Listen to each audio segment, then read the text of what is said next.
about parametric equations for us to have a look at. Just to remind you, a parametric equation is when x and y are both represented in terms of a different letter, which happens to be t most of the time.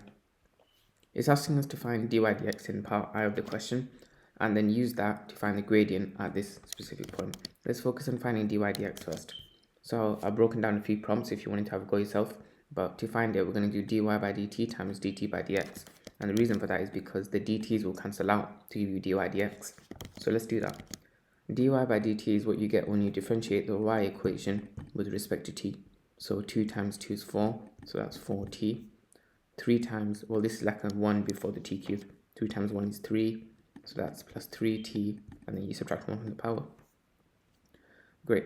dt by dx, we can't quite do that because t isn't written in terms of x. Instead, we have to find dx by dt first, and then do the reciprocal of that, 1 over that, and that will get you dt by dx. So let's do that. Dx by dt is equal to what you get when you differentiate all of this, which is 2 plus 2t. And then, like I mentioned before, dt by dx is 1 over that. Great. Now that we've got both of these individual expressions, we can multiply them together. So we have all of this, 4t plus 3t squared, multiplied by all of this. Now when you multiply them together, you're essentially just multiplying by 1 over 2 plus 2t. So it becomes like this. So that's what dy dx is equal to in terms of t. Great. And then it's asking for the gradient at this specific coordinate. So we know dy dx gives us the gradient, but what's the t value when x is 3 and when y is 9? Because we need that t value in order to put it into dy dx to then get the gradient out. Let's put x equals 3 into this equation and see what t values come out. So we have this quadratic here. Let's do this sort to the side here. Taking the 3 to the other side, we have t squared plus 2t minus 3 equals 0. That factorizes to t plus 3, t minus 1 equals 0. So either t equals 1 or t equals minus 3. How do we know which one to use? Well, we don't yet. Let's instead put y equals minus 9 into this equation. And then let's see what happens. You'll notice something. So minus 9 equals 2t squared plus t cubed. What I'd recommend you do is put both of these t values into this equation and see which one actually satisfies this equation. For example, if we put t equals 1 into it, 2 times 1 squared is 2, plus 1 cubed is 1. 2 plus 1 is 3. It's not equal to minus 9. Whereas, if you put minus 3 into this equation, 2 times minus 3 all squared plus minus 3 all cubed will actually get you minus 9. So that's what tells you t equals minus 3 is the correct parameter which creates these two x and y coordinates. So then we put that t equals minus 3 into our dy dx. So we have 4 lots of minus 3 plus 3 lots of minus 3 squared plus all over 2 plus 2 lots of minus 3. And that will give you the actual gradient of the curve. I'm just going to quickly do that.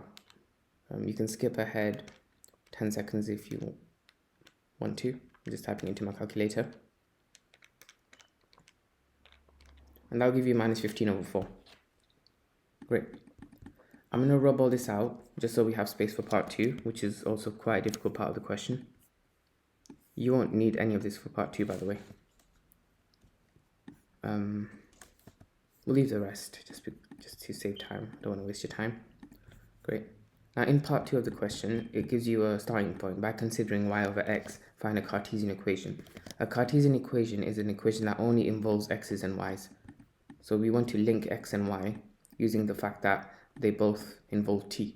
We need to get rid of the t somehow and combine the two equations. So how do we do that? Let's consider y over x like it tells us. That's 2t squared plus t cubed, the y equation, all over the x equation, 2t plus t squared. Now this looks quite difficult to deal with. Let's start by factorizing both top and bottom because it looks like it can be factorized. So off the top we can factorize t squared, and then in the bracket we'll get 2 plus t. Oops. Yeah, there you go. On the denominator we can factorize t, and we can get 2 plus t as well. So straight off the bat, 2 plus t's, they cancel out. T cancels out with this t squared, leaving you with just t. So we have y over x equals t.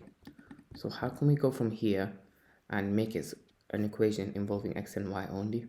Well, actually, we can put t equals y over x into one of the equations. It doesn't matter which one, it'll give you the same answer regardless. Let's put into this first one because it's easier to deal with. So we have x equals 2t, which is 2 times y over x, or 2y over x, and then plus t squared, which is what you get when you square all of this. So t squared is the numerator squared over the denominator squared, y squared over x squared.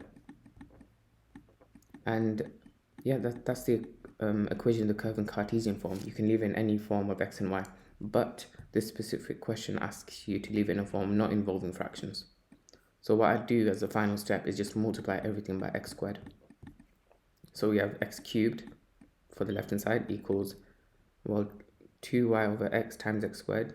This x will cancel out with one of the x's, leaving you with 2yx, or 2xy, equals, plus y squared over x squared times x squared. The x squareds will cancel out, leaving you with just y squared.